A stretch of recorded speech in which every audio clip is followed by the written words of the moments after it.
Hello, my name is Aubrey Dowless, and this is my presentation about Jan van Eyck. This is going to be a visual timeline of his art over his lifetime.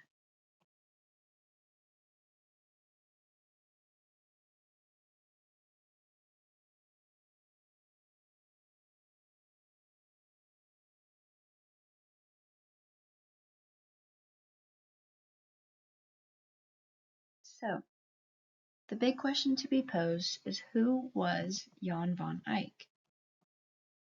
Eyck was from the Netherlands, and he was born in the town of Maaseik. This was in the year 1390. He worked for only two people in his life, John of Bavaria, Count of Hainaut Holland, from 1422 to 1424, and then Philip the Good, Duke of Burgundy, from 1425 to 1441. He worked for the Duke of Burgundy for the chunk of his life. The reason that he worked for two people is because when John of Bavaria died, the Duke of Burgundy, Philip the Good, took over for John of Bavaria, therefore taking the people that worked for him. The reason that his work ended in 1441 is because that is when he passed away. The first painting we have of Van Eyck is from 1420. There's only 20 paintings of his that we still have, and this is the earliest dated one. We do not know if there's any before it that may have gotten lost. This shows the birth of John the Baptist. You'll see throughout this that he has a biblical influence in everything that he does.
Next painting I have here is Saint Francis receiving the stigmata.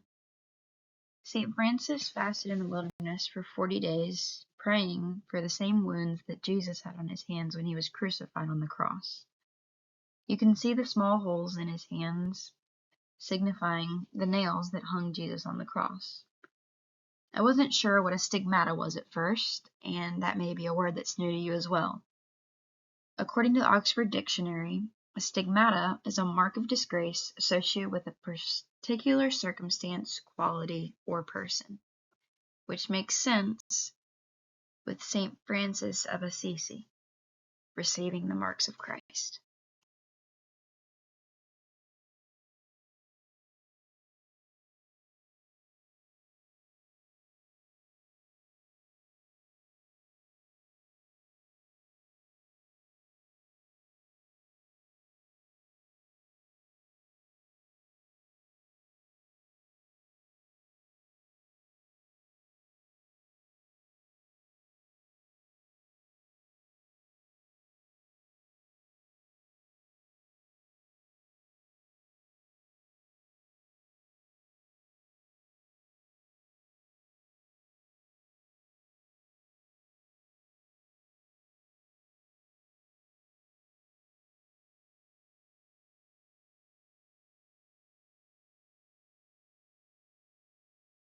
The next painting we have here is another from 1430.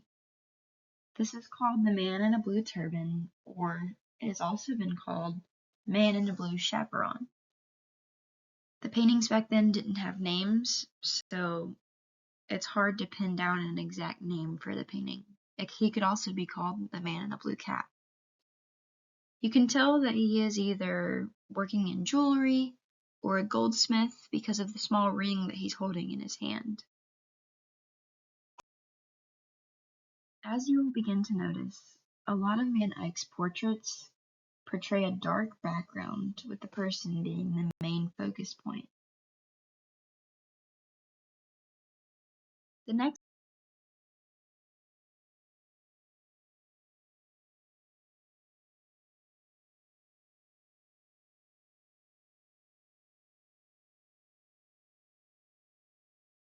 This next piece is from 1432. This is called the Ghent altarpiece. You can see the symmetry in the painting by having Adam and Eve on either side of the painting, as well as the other scenes repeat themselves on either side, except for the Christ in the middle, holding his hand in honor. A lot of Van Eyck's paintings have a biblical theme to them. That's why we see the Lamb of God in the very middle, and all the people worshiping the Lamb of God. Also, as you will notice, above some of the people's heads, especially Christ, he would often write things, which shows us that he was literate.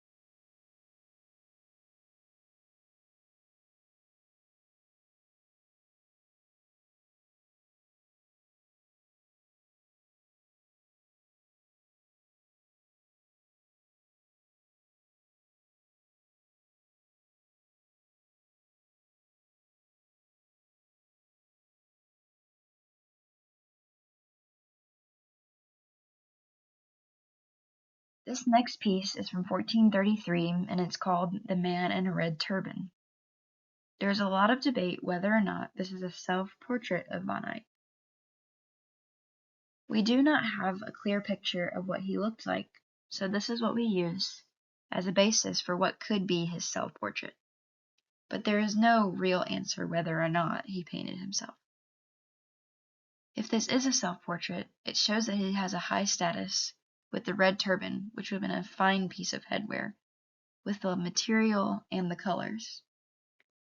Because he worked for the Duke of Burgundy, he would have been in high social status.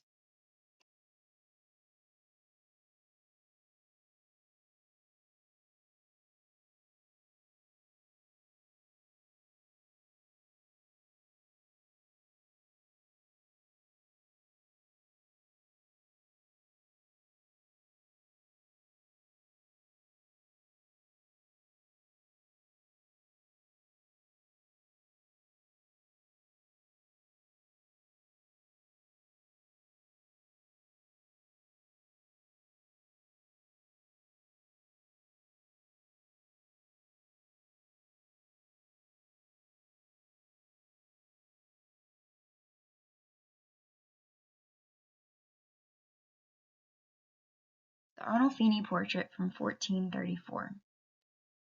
This is probably Van Eyck's most famous painting. It's the most well-known, and you know it when you see it. There's a lot of symbolism throughout this painting, but I'll point out just a few. The dog at the bottom is a symbol of loyalty. The oranges in the windowsill symbolize that it must be a spring day, yet they're wearing fur-lined clothes and grand wear in the house, in the bedroom it looks like. So this had to have been a special moment, meaning something. There are visitors watching, witnessing in the mirror, which you can see behind them. There is also Christ in the mirror. The greens and reds also symbolize wealth. There have also been theories about this portrait of it being one of him and his wife. But we know that not to be true because it was made for the Arlfini couple.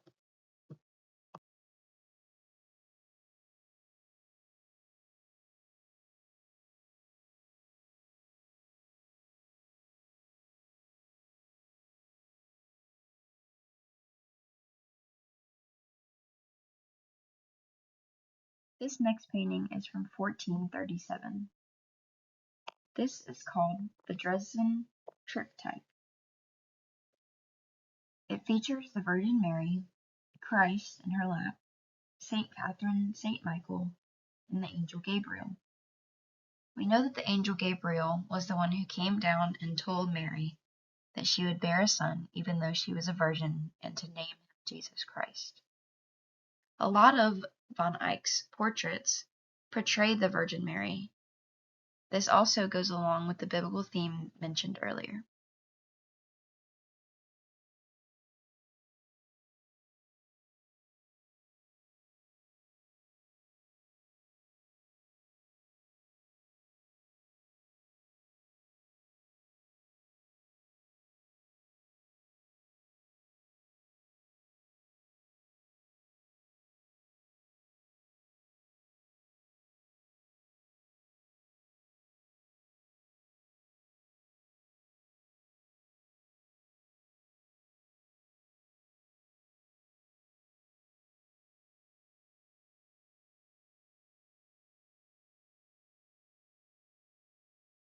Madonna in a Church from 1438 is yet another picture of the Virgin Mary holding Christ in the cathedral.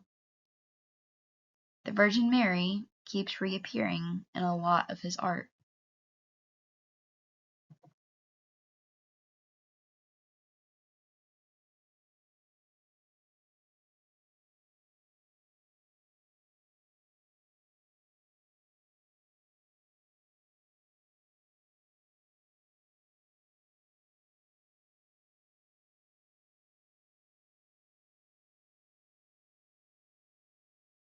Even though we do not have a self-portrait of von Eyck himself, we have one that he made of his wife.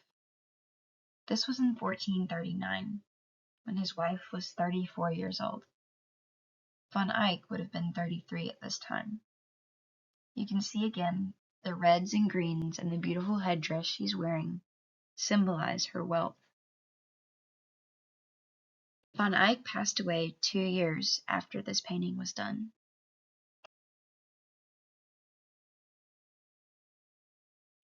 Here's another framed piece by von Eyck that was written between 1440 and 1441.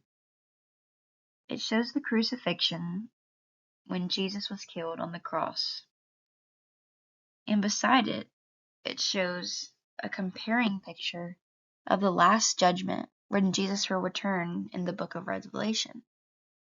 It shows the angels coming down to earth and all the people worshiping the Lord in the sky. It shows hell below, and it's dark compared to the light on top. You can see a war going on between the heavens and below.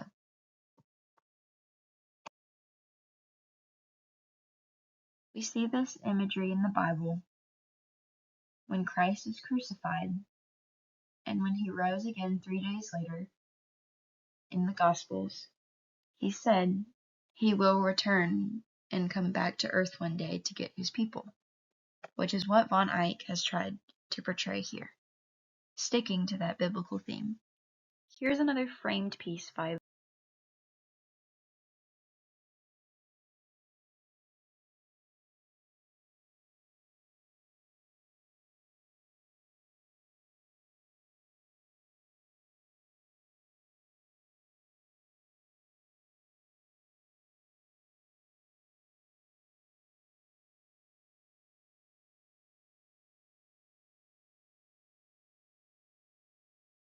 It is always important to cite where you got your works from.